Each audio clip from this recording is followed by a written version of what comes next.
Okay, so I'm a little late on this video, and I'm happy to say this film is so good.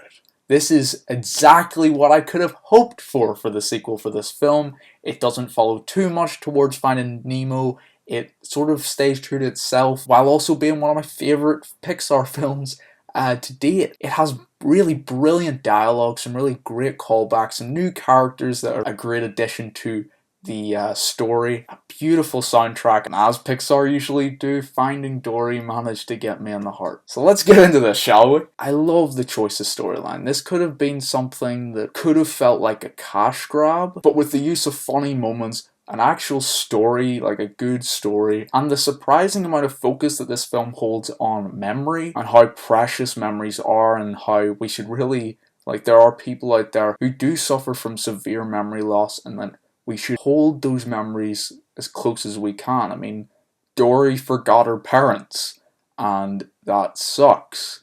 And you felt it with the character as you get some backstory and you're seeing Dory as a child and how she's afraid that she'll forget her parents and how she's afraid that if she goes outside of the area that she's living in, she'll forget about everything else. And ultimately, things happen and she ends up away from her parents on her own. And that's a part of the film that I think was done so well.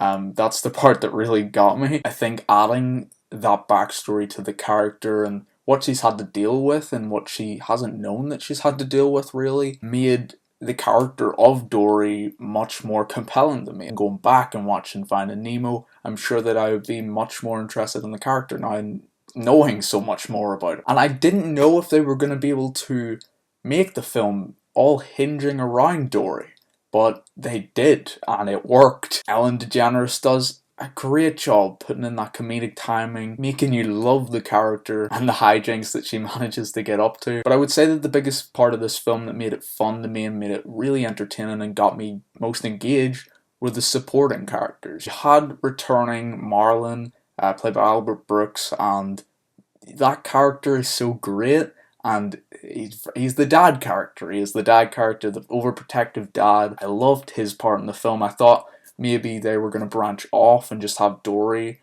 and new characters, but I love the way that Marlin and Nemo had a part into the film. And then in this film we're introduced to Ed O'Neill, who plays the character Hank, who is a bit of a curmudgeon. He's an octopus, but ultimately he's a pretty fun character, and I really like that relationship that Dory and Hank have. Then we have the character Destiny, who's played by Kaelin Olsen, a white dolphin who has some issues with their eyesight, which makes for some pretty funny moments. And then you have Ty Burrell, who plays the character Bailey, who is like a roommate to Destiny. She's a beluga whale, and she's having some issues with her sonar skills, which plays a part of the film, but is also just quite funny. And having all these characters, which there are a couple others that I didn't mention, but these are the main characters that I was very interested in and that compelled me to, want more, really. The thing with the film is, it has a really nice runtime. It doesn't feel too long, it doesn't feel too short. The story was flowing, the pacing was great, and I couldn't be really more happy with the film. I think they done a really good job. But anyway, I don't really know what else to say. People have already reviewed this film, so I feel like I want to just give brief thoughts at this point. Film's funny, got some great writing. It's made by Pixar, so you know the animation is going to be brilliant. It's hard to top what Finding Nemo and Finding Dory have done. These films are great. Finding Dory was just a really fun film, and it entertained me immensely, and I was just very happy with it.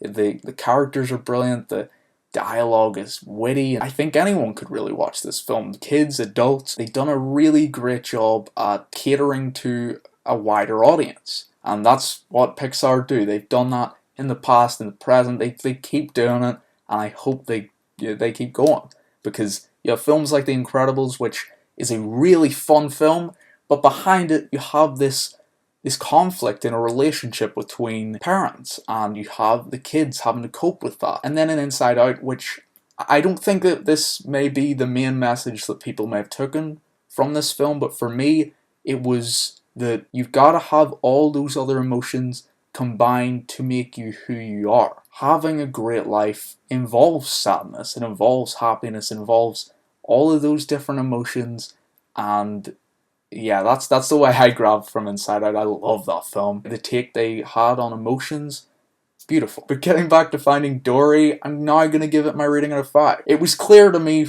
once I got out of the cinema that I was going to give this score. I'm giving it a 4.5 out of 5. So if you've seen Finding Dory, tell me what you thought of it in the comment section below. What did you think of my review? Was it comprehensive enough? I feel like maybe it wasn't, but I hope it's okay anyway. Tell me in the comment section below. Hit the like button, it tells me you enjoyed the video, and subscribe because it makes me feel good and makes me want to do more videos. So if you enjoyed my review for Finding Dory, and I'll see you later, movie fans.